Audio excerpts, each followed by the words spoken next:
Halo semuanya, kembali lagi bersama saya Danu William di sini. Kali ini saya akan mengajarkan bagaimana caranya mengimplementasikan fitur IAP atau In-App Purchase pada aplikasi Constructor kita yang akan dikompil menggunakan Cocoon.io. Di mana materi yang akan saya ajarkan pertama kali adalah bagaimana caranya menambahkan izin In-App Purchase dalam aplikasi kita, lalu bagaimana caranya menambahkan produk dalam store yang ada di Google Play Store. Lalu bagaimana caranya mengimplementasikan script atau event dalam aplikasi Constructor kita. Dan yang terakhir, bagaimana caranya mengupload game kita kembali ke Google Play Store. Namun saya tidak akan menjelaskan secara rinci tentang bagaimana cara menguploadnya. Nanti akan saya jelaskan pada saatnya. Baiklah, sebelum masuk lebih jauh, bagi yang belum memiliki merchant account atau akun penjual Google Payment, di sini ada halaman khusus tentang langkah-langkah pembuatannya. Di sini ada bagian siapkan akun penjual Google Payments. Kalian tinggal ikuti saja langkah-langkah yang ada di sini, maka kalian sudah bisa memiliki akun penjual Google Payment. Dengan ketentuan kalian sudah memiliki akun Google Play Developer. Saya mulai saja langsung. Sebenarnya di sini kita harus memberikan izin dulu pada izin untuk menggunakan in-app purchase dulu. Lalu dari situ setelah menambahkan izin, maka aplikasi yang sudah diberikan izin itu akan diupload ke Google Play dulu. Namun karena itu akan memakan waktu cukup lama, saya mencoba untuk langsung mengimplementasikan event pembelian produk atau IAP dalam Constructor. Jadi nanti di akhiran kita baru menambahkan izin IAP dan langsung upload. Jadi cukup satu kali upload saja, tidak perlu 2 kali upload. Oke, saya akan mulai dari penjelasan mengenai penambahan produk dalam Google Play Store. Jadi di sini karena ini ada satu contoh yang akan saya tambahkan fitur IAP. Di sini ada halaman mengenai produk dalam aplikasi. Bila sebuah aplikasi masih belum memiliki izin penagihan, maka tampilannya akan seperti ini. Tapi jika sudah memiliki izin, maka tampilannya akan seperti ini. Di mana kita bisa menambahkan produk baru, memberikan harga, dan ID produknya. Seperti yang kalian lihat di sini saya menggunakan beberapa ID. Di sini bisa kalian lihat, di sini ada ID, di sini ada nama VIP-nya, dan di sini ada ID-nya. Yang akan kita gunakan adalah ID-nya. Di sini fitur IAP yang akan saya contohkan adalah fitur IAP Remove Ads yang ada di bawah sini. Dimana nanti ketika user menekan tombol buy, maka otomatis Google akan memberikan tampilan box tentang pembayaran. Jika pembayarannya sudah dilunaskan, maka selama aplikasi itu masih ada dalam smartphone-nya, iklan itu tidak akan pernah muncul. Kita akan buat seperti itu. Oke, sebelumnya kita harus memikirkan dahulu apa ID yang akan kita gunakan, karena kita tidak akan menguploadnya terlebih dahulu. Kita akan uploadnya di belakangan. Jadi kita harus memikirkan apa ID-nya. Seperti contohnya di sini ada remove ads dan saya menggunakan ID remove ads tanpa spasi. ID bisa menggunakan underscore, tapi tidak bisa menggunakan spasi. Itu yang perlu diingat. Lalu karena saya akan menggunakan ID remove ads, di bagian game kalian tambahkan global variable dulu. Beri nama global variable ini seperti contoh produk. Lalu di bagian tipenya beri teks dan masukkan ID yang akan kalian gunakan. Karena saya akan menggunakan remove ads, maka saya menambahkan tulisan remove ads di sini. Setelah kalian menambahkan global text produk kalian dengan ID kalian, tambahkan dulu pluginnya, Cocoon in Apps. Kalau kalian belum memiliki pluginnya, kalian bisa download di YouTube. GitHub Cocoon.io. Di sini ada bagian clone or download zip. Seperti itu cara mendownloadnya. Nanti di sana setelah kalian ekstrak akan terdapat 5 file, di mana ada Cocoon Facebook, Cocoon Game Center, Cocoon Google Play, in-app apps, Cocoon Share, Cocoon Ads. Ya, itu yang terakhir. Jadi tambahkan Cocoon in-apps-nya. Setelah ditambahkan, buat kondisi ketika user menekan tombol pembelian itu. Ini saya buat grup saja supaya lebih mudah dilihat.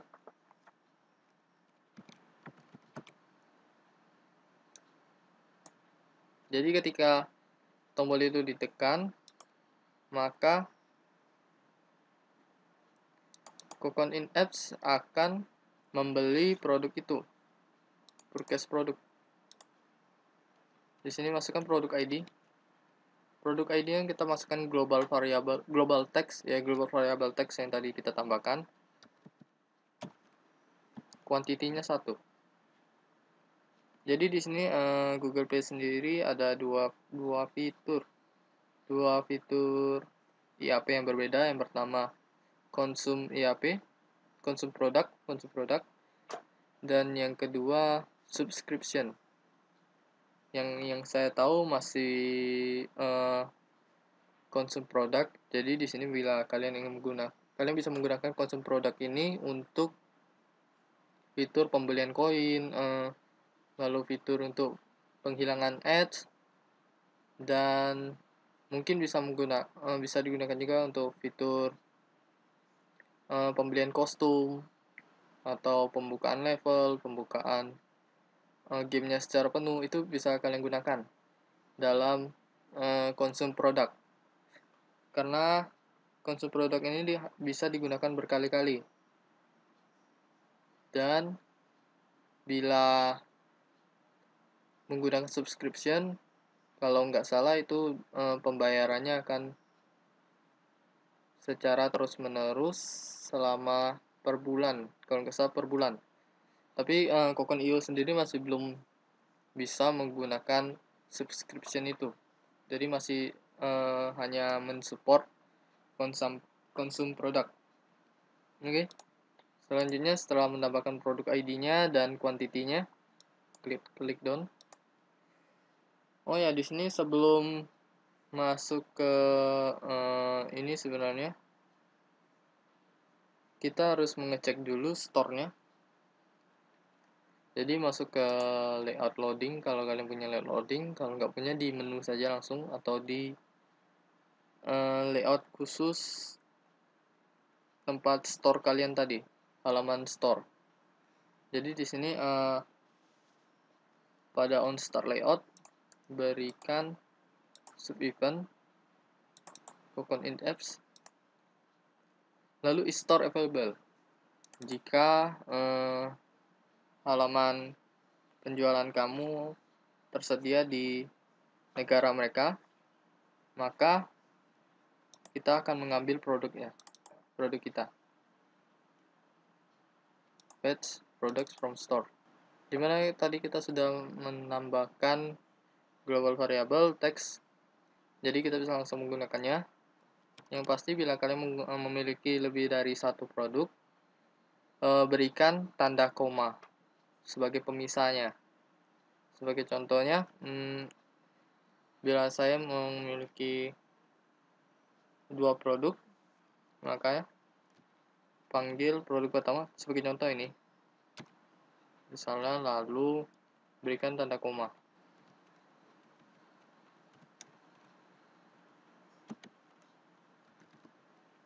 Seperti ini. Jadi ada pemisahnya di sini, yaitu tanda koma. Spasi tidak dapat digunakan, dan bila kalian memiliki lebih banyak produk atau kalian tidak menggunakan global variable juga bisa. Langsung kalian gunakan tanda petik sebagai string, lalu produk ID kalian. Tadi produk saya kan remove ads, berarti seperti ini. Itu bila kalian tidak menggunakan global variable, tidak masalah. Jadi Oke, saya lanjut aja langsung. Oke, produk saya cuma satu, jadi dia panggil dulu. Setelah dipanggil, maka transaksinya akan bisa digunakan. Lalu tadi kita sudah menambahkan juga, ketika dia menekan tombolnya, maka kotak pembelian dari Google akan muncul. Lalu ketika pembelian ini sudah sukses atau dilunasi, maka kita tambahkan kondisi seperti ini, on purchase complete. Lalu masukkan produk ID kalian. Ini karena saya tadi menggunakan itu, maka ini. Oke, masukkan produk ID kalian. Lalu tambahkan actionnya, di mana saya menggunakan global variable sebagai penentunya. Contohnya seperti ini. Jadi kalau global variabelnya iklannya masih 0, maka dalam permainan iklannya tetap akan muncul. Tetapi kalau global variable numbernya iklannya menjadi 1, maka iklan dalam game tidak akan muncul. Seperti itu. Kalau untuk koin, bisa langsung ditambahkan saja actionnya setelah purchase produknya komplit. Jadi misalnya purchase produk komplit, lalu sistem add koin atau poin, seperti itu. Karena saya menggunakan ini, jadi setelah produk kita komplit, sistem set value iklan menjadi 1, seperti ini. Untuk menyimpan kondisi ini agar tidak hilang, kita menggunakan local storage. Tapi seperti biasanya, local storage tidak bisa digunakan selamanya. Local storage hanya bisa digunakan selama aplikasi itu masih ada dalam smartphone itu. Jadi kalau misalnya user menghapus aplikasi kita, otomatis penghilangan iklan yang saat itu dia beli tidak bisa diambil kembali, tidak bisa digunakan kembali. Itu kelemahannya. Oke, saya tambahkan dulu local storage-nya. Oke, seperti ini saya sudah menambahkan local storage-nya. Jadi di sini kita sudah dapat menyimpan nilai dari global variable iklan tadi. Lalu berikutnya, di bagian setelah produknya komplit dibeli, kita harus menyimpannya kembali. Lalu langkah selanjutnya adalah membuat semua fungsi maksud saya, yang iklannya muncul. Jadi kita harus membuat kondisi di mana iklan itu muncul ketika global variable number iklan itu 0, bukan 1. Karena kalau 1, iklan tersebut kan sudah kita hilangkan. Jadi seperti itu. Di sini saya ada dua event sheet yang menggunakan pemunculan iklan. Jadi saya tambahkan dulu seperti ini. Lalu satu lagi.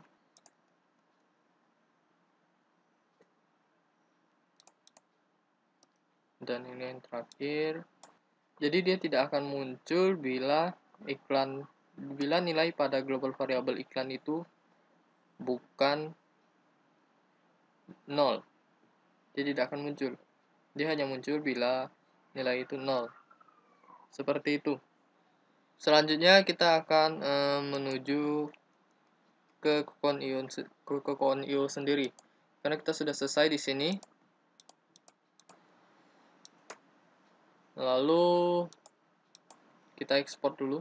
Selanjutnya setelah kita ekspor dari construct itu, kita upload dulu di sini. Sebelum diupload, kita harus memberikan plugin tambahan, yaitu in app purchase. Lalu di sini ada Google Play, tekan on, oke. Lalu save.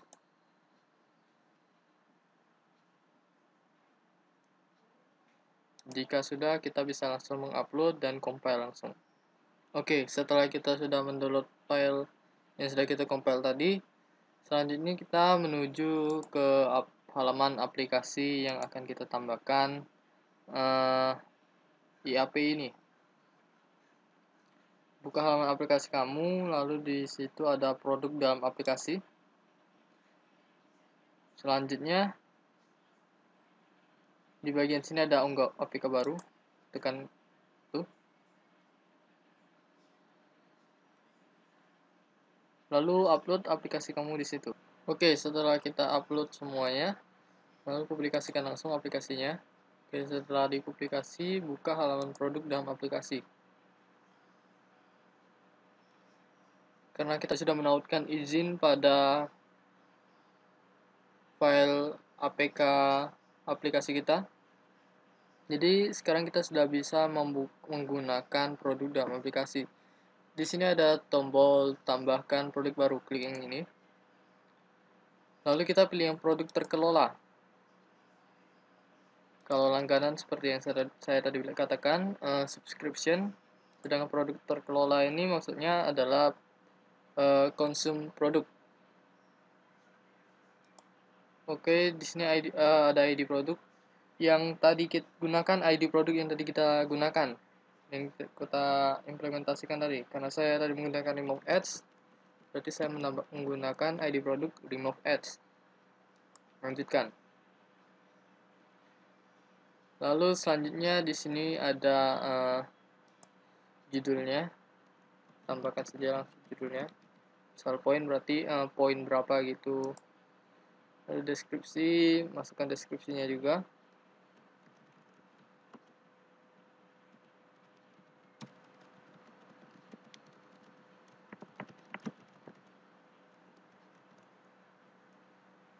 Di sini ada template harga.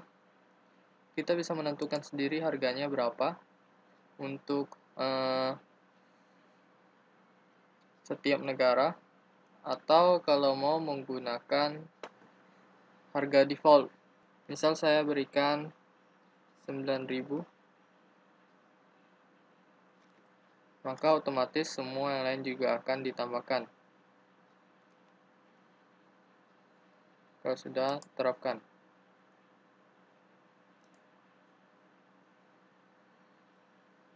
Oke, ini semua sudah diterapkan. Dan oke, simpan. Kita masih bisa mengubah ini harganya, bisa diubah langsung saja kalau memang mau diubah. Lalu oh ya, ini statusnya masih belum aktif, kita aktifkan dulu di sini. Aktifkan. Oke, produk dalam aplikasi Anda telah diaktifkan. Hal ini memerlukan waktu hingga beberapa jam hingga tersedia di Google Play. Sayangnya kita nggak bisa langsung coba, tapi yang pasti ini akan bisa berfungsi. Bila tidak berfungsi, bisa langsung tanyakan saja melalui kolom komentar di bawah. Sekian tutorialnya. Saya rasa tidak ada lagi yang bisa saya jelaskan karena sudah seperti ini saja. Bila memiliki produk yang lain, kalian bisa menambahkan lagi produk baru di sini. Lalu masukkan ID-nya seperti tadi, harganya, lalu statusnya diaktifkan.